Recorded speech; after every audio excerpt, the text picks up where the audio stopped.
तो आज मैं आपको पढ़ाने जा रही हूँ विनय के पद और ये तुलसीदास जी ने लिखी है। तो हम सबसे पहले फर्स्ट लाइन से स्टार्ट करते हैं। ऐसो को उदार जग माही, बिनु सेवा जो द्रव्य दीन पर राम सरेस को नहीं। जो गति जोग विराग, जतन करी नहीं, पावत मुनि ज्ञानी। तो इसमें तुलसीदास जी हमें बोल रहे हैं, ऐसा उदार व्यक्ति कौन है दुनिया में राम के अलावा, जो बिना सेवा करवाए ही दीन दुखियों पर दया करे। जो अनेक ज्ञानी मुनि होते हैं वो जितना भी प्रयत्न कर ले, जितना भी तपस्या कर ले, वो तब भी मोक्ष को नहीं प्राप्त कर पाते हैं। सो गति देत गीत सभी, कहूँ प्रभु ना बहुत जिए जानी। इससे पहली वाली लाइन का मतलब और इस वाली लाइन का मतलब ये है कि जो बहुत सारे ज्ञानी मुनि होते हैं वो बहुत कड़ी तपस्या करके भी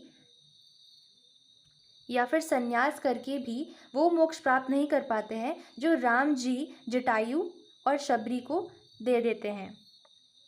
इसमें जटायु वो गिद्ध है जिन्होंने सीता जी की जान बचाई थी, और इसमें सबरी वो है, सबरी एक भील जाति की स्त्री है जिसने राम जी को मीठे मीठे बेर खिलाने से पहले उनको खुद टेस्ट करके देखा, ताकि राम जी को एक भी बेर खट्टा ना मिले। जो संपत्ति 10-30 अरब करी रावण, सिंह शिव पहन लीनी। सो संपदा विभीषण, कह अति सकुच, सहित प्रभु दीन्ही। तुलसीदास सब भांति सकल सुख, जो चाहसी मन मेरो, तो भजू राम, काम सब पूरन, करे कृपा निधि तेरो। अब जो ये थर्ड लास्ट लाइन है, यहाँ से लेकर मन मेरो तक मैं आपको इसका मीनिंग एक्सप्लेन करूँगी। इसका मतलब है, जो संपत्ति रावण ने अपने 10 सिर समर्पित करके शिवजी से प्राप्त की, वही संपत्ति राम ने विभीषण को बड़े संकोच के साथ दे दी थी। वही संपत्ति राम ने विभीषण को बिना किसी संकोच के साथ दे दी थी। तो क्योंकि इसमें तुलसीदास जी राम जी के बहुत बड़े भक्त थे, तो इन्होंने हमें हर लाइन में, हर पैरा में राम जी के बारे में भी बताया है, और ये भी बताया है कि हमें उनके भक्त बन जाना चाहिए। तो ये जो लास्ट 2 लाइन्स है, तुलसीदास सब भांति से लेकर कृपानिधि तेरो तक, मैं अब आपको इसका मीनिंग बताऊंगी। इसका मीनिंग है, तुलसीदास जी कहते हैं कि हे मेरे मन, यदि तुम सब प्रकार से हर सुख पाना चाहते हो तो राम जी की आराधना करो, क्योंकि करुणा के भंडार श्री राम तुम्हारी सारी मनोकामनाएं पूरी करेंगे। क्योंकि राम एक ऐसे व्यक्ति थे, भगवान थे, जो भी कह सकते हैं, वो बिना किसी संकोच के अपने भक्तों पर करुणा करके उनको जो चाहिए रहता है वो पूरा कर देते हैं। अब हम सेकंड स्टांजा पे आते हैं। जाके प्रिय न राम वैदेही, तजिए ताही कोटि, वैरी सम जदपि परम स्नेही।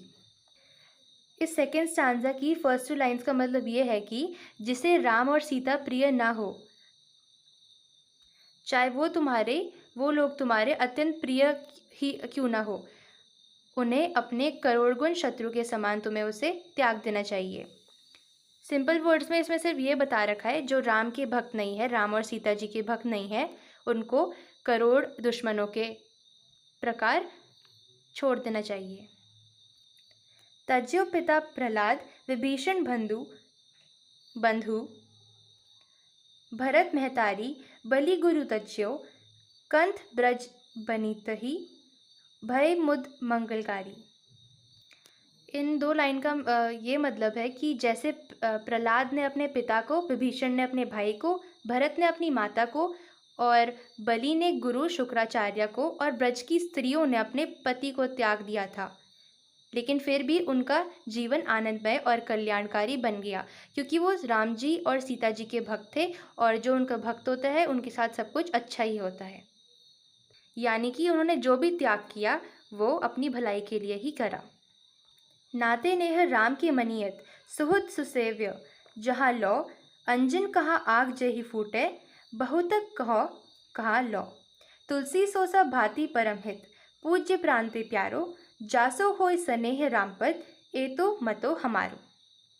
अब ये जो लाइन है, नाते नेह राम के मनियत, इनका मतलब है राम के प्रेम के संबंध के आधार पर।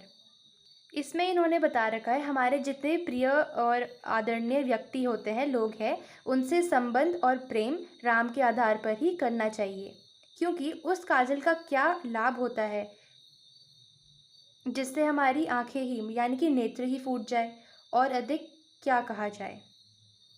बहुतक कहो कहा लो, इसका मतलब है और अधिक कहाँ तक कहा जाए। तुलसी सो सब भांति परमहित, पूज्य प्रांत प्यारो, जासो होय सने रामपत, एतो मतो हमारो। इसका मतलब है, कवि कहते हैं कि हमारे लिए सबसे ज़्यादा हित चाहने वाला, पूज्य और प्राणों से भी प्यारा वह व्यक्ति है जिसके द्वारा हमारा राम के चरणों में प्रेम हो जाए। यही हमारा मानना है या फिर यही हमारा मत है। इस प्रकार इन दो पदों के माध्यम से हमें अनेक उदाहरण द्वारा मैंने आपको समझाया। ये एक तरफ से विनय के पद जिसने लिखा है, यानी कि जो तुलसीदास है, उन्होंने हमें राम भक्ति के बारे में बता रखा है, श्री राम की भक्ति करने की प्रेरणा दी है। और जो हमारे सेकेंड स्टैंजा में फोर्थ लाइन है, बलि गुरु तज्यो, तो बलि हिरण्यकश्यप के खानदान का आखिरी वारिस था। और गिद्ध और सबरी के बारे में मैंने आपको बता ही दिया है। और यहाँ पर मैंने आपको सारे वर्ड मीनिंग्स दे रखे हैं वर्ड टू वर्ड, क्योंकि मैंने आपको लाइन टू लाइन समझाया है।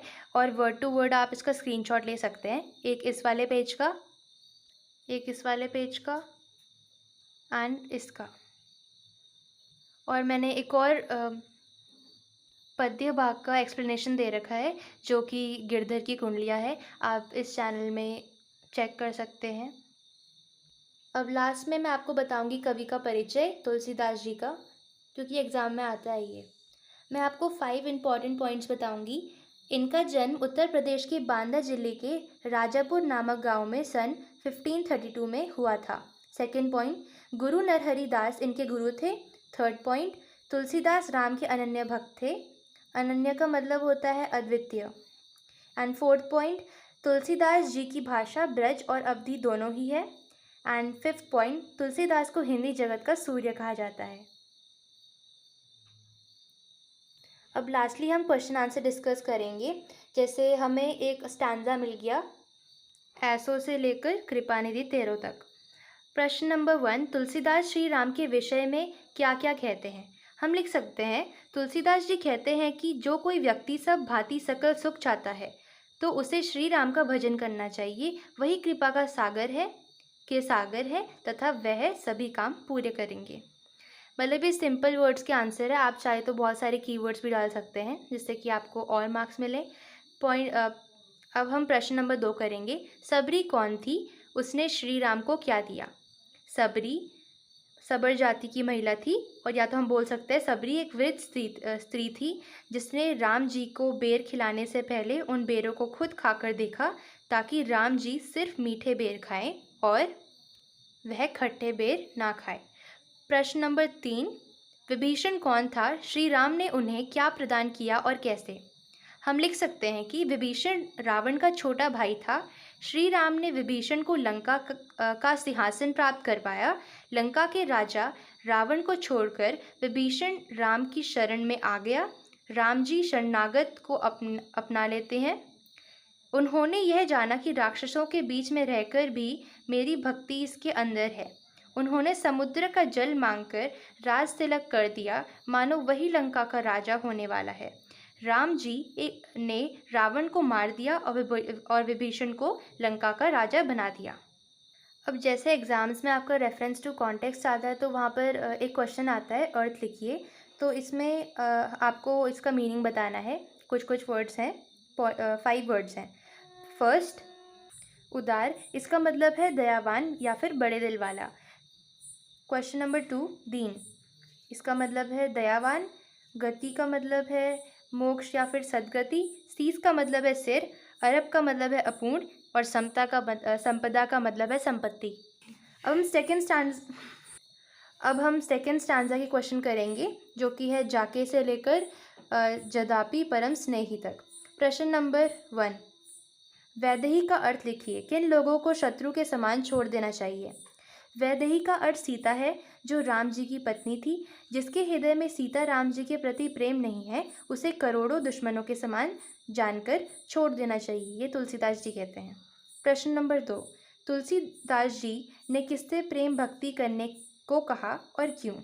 तुलसीदास जी ने राम एवं सीता जी के साथ प्रेम भक्ति करने को कहा, क्योंकि संसार में श्री राम के समान कोई उदार नहीं है। वे बिना सेवा के ही गरीब जन पर प्रसन्न हो जाते हैं। ऐसे राम के समान कोई दूसरा नहीं है। यदि कोई भी व्यक्ति सुख चाहता है तो राम का भजन करे, वह कृष्ण के समान है और ऐसे उसके सारे काम पूरे हो जाएंगे। प्रश्न नंबर 3, किस किस ने अपने स्नेही लोगों को छोड़ा और क्यों? इससे उन्हें क्या लाभ हुआ? प्रहलाद, विभीषण, भरत, राजा बलि और ब्रज की स्त्रियों ने अपने प्रियजनों को छोड़ दिया, क्योंकि उनके हृदय में सीताराम जी के प्रति और भक्ति की भावना नहीं थी, तो उन्होंने बैरी के समान त्याग दिया। इससे उनके सब काम मंगलमय हो गए। अब हमारा ये लास्ट क्वेश्चन है, अर्थ लिखो। जाके का मतलब होता है जिसके, प्रिय पसंद, वैदेही सीता जी, तजिए त्याग दीजिए या फिर छोड़ दीजिए, कोटि करोड़, बैरी शत्रु। Thank you.